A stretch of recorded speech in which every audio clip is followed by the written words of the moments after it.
Anyone with PCOS knows that losing weight is hard. And while not all women who have PCOS are overweight, a lot of them are. Up to 80% of women with PCOS are classified as overweight or obese. And it can be extremely frustrating when you feel like you're doing everything right. You're counting calories, you're exercising, but you're still not losing weight. But here's the thing. But when it comes to losing weight with PCOS, simply focusing on eating less and burning more calories is not the right approach. You need to focus on regulating your hormones, specifically insulin. And when you do this, weight loss will come. And I'm going to be giving you 4 easy steps to do this in today's video.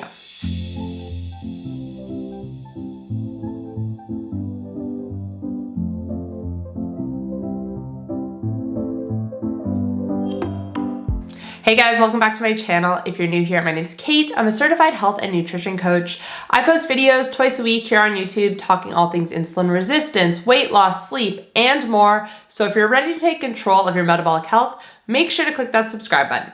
And you can also find me on TikTok and Instagram, where I share new posts every single day. Losing weight with PCOS is difficult for one major reason that most women don't realize. Most people focus on calories in versus calories out for weight loss, but that doesn't work for PCOS. When you understand the reason why weight loss is difficult for women with PCOS, the steps I'm going to outline in this video are going to make a lot more sense. So let's get into it. Weight loss is difficult for women with PCOS because their insulin levels are much higher than they should be. Over 90% of women with PCOS have hyperinsulinemia, which is a long word that just means high insulin. And let me explain why this matters. Insulin is known as the fat storage hormone. And that alone should explain why it's difficult for women with PCOS to lose weight. High insulin means that your body is in fat storage mode. And if your insulin is always high, as is the case for majority of women with PCOS, you spend very little time in fat burning mode. Now, for someone who is metabolically healthy, it makes sense that when their insulin bumps up, that the body switches to storing fat instead of burning it. Because insulin's main role in the body is to transport extra glucose from the bloodstream, which is energy, to our cells. When we eat, blood sugar goes up and insulin is released. So if energy is already readily available from our food, it makes sense that our body is going to use that first and not tap into our stored body fat. But when a woman has PCOS, her insulin is always elevated. Her metabolism is not working correctly, which is why she can seemingly be doing everything right and still not losing weight. So what can you do to lose weight if you have PCOS? Let's get into that now. Step number 1 is to be smart about carbs. The key to losing weight when you have PCOS is to bring your insulin down and keep it low as much as possible. Because when insulin is low, this is when your body switches to fat burning instead. And one of the most effective ways to do this is to be smart about your carbohydrates. But what do I mean by this? Carbohydrates are the macronutrient that requires the most insulin to process. When we eat carbohydrates, they are literally broken down into sugar or glucose, and they enter our bloodstream. And it's insulin's job to take this excess glucose from our bloodstream and deliver it to our cells. So the more carbohydrates we eat, the more our blood sugar goes up and the more insulin that is needed.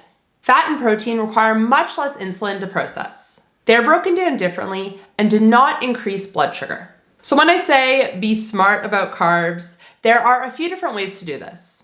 Number 1 is to eat less of them. Low-carb diets have been shown to be extremely beneficial for women with PCOS. Less than 100 grams of carbohydrates in a day is a good starting point. Number 2 is to not eat them in isolation. When we eat carbs alone, especially refined ones, they cause a bigger spike in blood sugar than when we eat them with protein, fat, and fiber. So if you're having fruit, for example, try pairing it with some meat, with some cheese, with some nuts. All of this is going to make the blood sugar response less dramatic and less insulin is going to be needed. And number 3 is to eat carbs last. Even more effective than pairing carbohydrates with protein and fat is to eat them after protein and fat. So if you're having roast potatoes with dinner, try eating the protein portion and the non-starchy vegetable portion of your meal first, and then have the potatoes. Now, I will say you don't have to be perfect with this. Obviously, you can't apply these tips to every single meal you eat, but do the best you can when you can, and weight loss will come. Step number 2 is to prioritize sleep. Sleep so often gets overlooked, but even just one night of poor sleep throws your hormones out of whack the entire next day. And one of the main ones for today's video being insulin. When you don't sleep well, your insulin is going to be elevated the entire next day. This even happens for someone who's metabolically healthy. So if you're already struggling with high insulin, it's only going to make the problem worse. Now, if you are someone who struggles to fall asleep and to stay asleep, I recommend taking 𝘾𝙀𝗼𝘾𝙃 𝗾𝙊𝙉𝗾 supplement before bed. This supplement is not only good for improving your sleep, but it also helps with PCOS as well. The main ingredients are GABA, which has been shown to promote relaxation and sleep, but also myo-inositol, which helps to improve insulin sensitivity and helps to reduce PCOS symptoms. When you're more insulin sensitive, your cells can take in more glucose with less insulin, which of course is going to help to bring your insulin down and going to support weight loss. If you want to check out 𝘾𝙊𝗼𝗾, you can head to hckate.com/𝘾𝙊𝗼 and use code KATE10 to save 10%. I'm also going to put the link in the description box down below. Number 3 is to eat 30 grams of protein at every meal. Now, this tip is so important for losing weight with PCOS for a few different reasons. First off, I'm going to say that most women in general are not eating enough protein. And this hurts our health for a bunch of different reasons, but I'm going to focus on how it affects PCOS for today's purposes. First off, eating adequate protein helps us to maintain and build lean muscle mass. And this is important because the more muscle mass we have, the more room we have to store glucose. Because our liver and our muscles are primarily where glucose is stored in the body. More room for storing glucose, and again, less insulin is needed. But also, protein is important for creating hormones. Not eating enough can lead to hormonal imbalances, which of course is a big part of PCOS and the associated symptoms. But even beyond that, protein is absolutely key for satiety. When we don't eat enough protein, we are more likely to experience hunger and craving between meals. I tell all of my clients to eat a bare minimum of 30 grams of protein at every single meal. If they're hungry in between meals, that is a huge indicator that they didn't eat enough at their last meal and that they need to up it next time. And when I talk about protein and quality protein, I am mainly referring to animal protein. Animal protein is a complete protein source. It is more bioavailable and less inflammatory than plant protein is. Red meat especially is good for women with PCOS, as are eggs and wild-caught salmon. And step number 4 is to intermittent fast. Now, this doesn't have to be extreme, but if you can incorporate some form of intermittent fasting into your routine, this is going to help your PCOS a lot. Even aiming to fast for 12 hours a day can be extremely beneficial. And that can look like finishing your last meal at 8 p.m. and not eating breakfast until 8 a.m., which is very manageable for most people. And the reason why this is beneficial is because when we don't eat, aka when we're fasting, insulin drops dramatically, putting you into a fat burning state. Because if there's no energy coming in, if there's no energy available, your body is going to turn to pulling from your fat stores instead.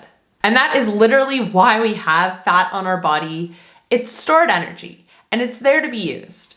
Now, when you're first getting started with these steps, intermittent fasting might feel pretty difficult. And this is because your body isn't used to burning fat for energy. But push through the first couple of days, make sure you're supplementing electrolytes during your fasting window, and it's gonna get a lot easier pretty quickly. Like I said, your fasting schedule doesn't have to be extreme. Start with just 12 hours and increase from there if you feel you need to.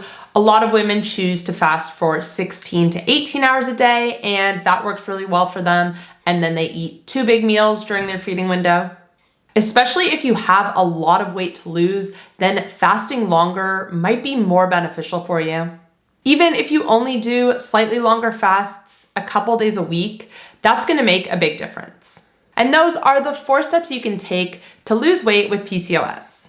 Let me know in the comment section down below if you have PCOS and if you've lost weight in the past, if you're currently losing weight, what's worked for you, what hasn't. I love chatting with you guys in the comment section down below, so even if you just want to say hi, I really appreciate the support. And if you know anyone, any friends or family members with PCOS who might find this video helpful, feel free to share it with them. If you did enjoy this video, you might also enjoy my video on symptoms of PCOS to watch out for. You can find it here. If you want to catch up on my most recent upload, you can find it here. And if you want to check out my coaching programs, including my 7-day insulin resistance masterclass, which is also beneficial for women with PCOS, you can check that out here. Thanks guys, I'll see you next time. Bye.